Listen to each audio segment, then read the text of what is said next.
একটি গাছের পাতা আছে যেটা খেলে অথবা তা দিয়ে গোসল করলে আজীবনের জন্য আপনার অ্যালার্জি, চুলকানি সবকিছু ভালো হয়ে যাবে ইনশাআল্লাহ। এ কথা আমার নয়, এই গাছের কথা কোরআনে কারীমের মধ্যে স্বয়ং আল্লাহ পাক নিজে বলেছেন। সুবহানাল্লাহি ওয়া বিহামদিহি সুবহানাল্লাহিল আযীম। বিশ্বনবী সাল্লাল্লাহু আলাইহি ওয়াসাল্লামের লম্বা হাদিস আছে এই গাছের ব্যাপারে।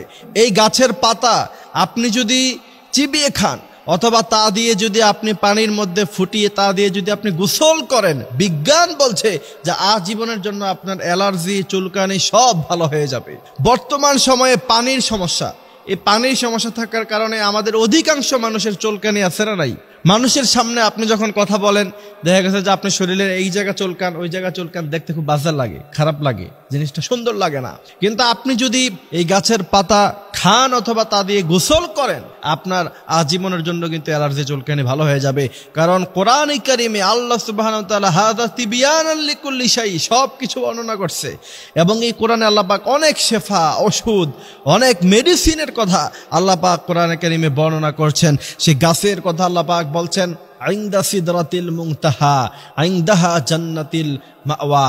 আকাশে আল্লাহ পাকের যে আরশ আজিম আছে সেখানে একটি গাছ আছে, সেই গাছের নাম হলো বরুই পাতা। ইনদা সিদরাতিল মুনতাহা, সেই গাছের নাম হলো বরুই গাছ।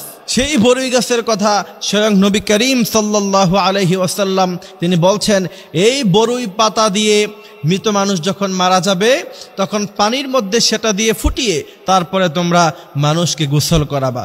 বিজ্ঞান গবেষণা করলো, এত বছর পরে, ১৫০০ বছর পরে গবেষকরা গবেষণা করে দেখলো যে পৃথিবীতে এত দামি দামি সাবান থাকতে, এত দামি দামি মেডিসিন থাকতে, পয়জন নষ্ট করতে পারে এত দামি দামি মেডিসিন আছে আমাদের কাছে, কিন্তু মুসলমানরা যখন মারা যায় তখন এরা বরই পাতা দিয়ে গরম পানি ফুটিয়ে তারপরে গোসল করায়। তার কারণ কি?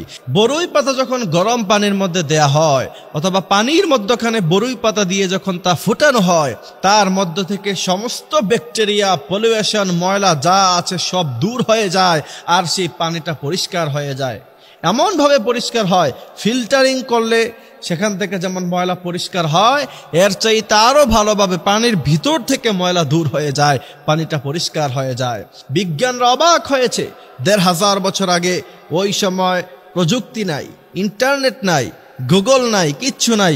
ওই সময় মুহাম্মদ সাল্লাল্লাহু আলাইহি সাল্লাম কি করে এটা জানলেন যে বরই পাতা পানির মধ্য দিয়ে ফুটালে সেই পানিটা একদম পরিষ্কার হয়ে যায়? এরা ইসলামের কাছে মাথাকে তারা নত করে দিয়েছে।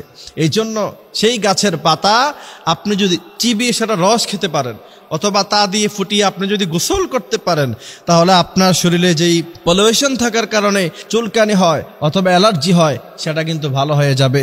এই জন্য আমার প্রিয় ভাইয়েরা, আমাদের যাদের এই সমস্যাটা প্রায় আছে, আমাদের নামাজের মধ্যেও অনেক সমস্যা হয়, সিজদা করতে গেলে অনেক সমস্যা হয়, নামাজে দাঁড়ালে অনেক কষ্ট হয়, কোরআনে কারীম তেলাওয়াত করা যায় না। এই জন্য প্রিয় ভাইয়েরা আমার, আমরা এই সিস্টেমটা আমরা অবলম্বন করতে পারি। আল্লাহ সুবহানাহু ওয়া তাআলা আমাদেরকে বোঝার, মানার তৌফিক দান করুক। আমিন।